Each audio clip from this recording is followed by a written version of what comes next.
Hello friends, नमस्कार, जय जगन्नाथ। मो स्निग्धा आपण मानक मोर यूट्यूब चैनल को स्वागत करुच्ची। आज मु आपण मानक सहित बुट डाली पणस तरकारी शेयर करी।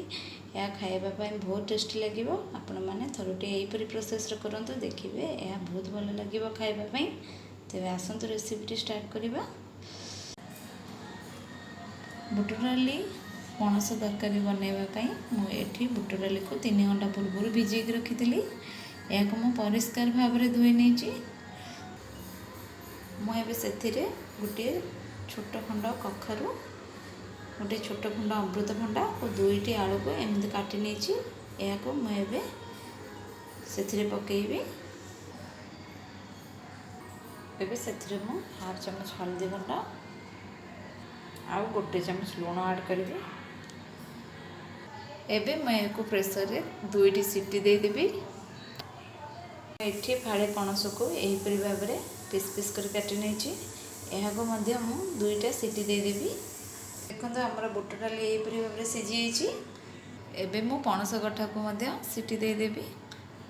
एथिरे मु हाफ चमच हल्दी गुंड आ लुण पकई सीटी देदेवी।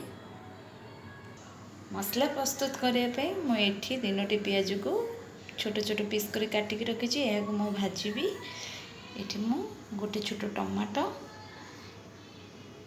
8 किलो रसुण और हाफ इंच अदा नहीं। यह मुझे ग्राइंडिंग करने।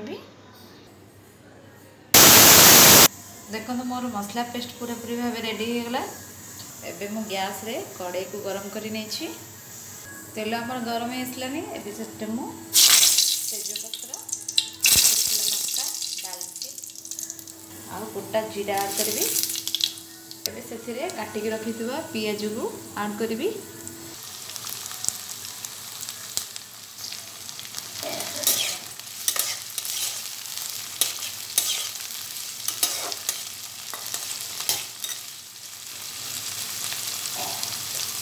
यह लाइट गोल्डन ब्राउन हवा पर्यंत भाजी नेबी।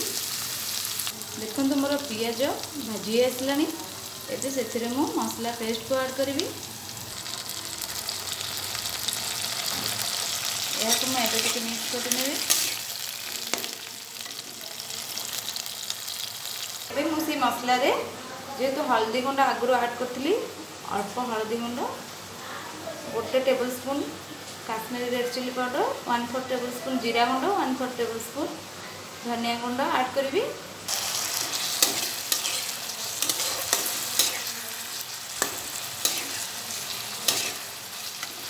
यह मुझे 5 मिनिट पर्यंत लो फ्लेम रे कवर करने। यह भल भाव में पशि हो। ये मोर पणस कठा 3टा सीटी दवा फल भल भाव में सीझी। मसला मोर तेल बाहरी आसला। से मसला मु सीझे रखी पणस को ऐड करी। यह मु भल भाव कषि नेबी। एबे यही मसला मु चिकेन मसला को ऐड करी।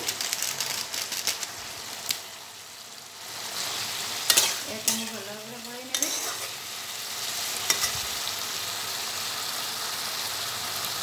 यह मुझे गोटे मिनिट पसंद कषि नेबी।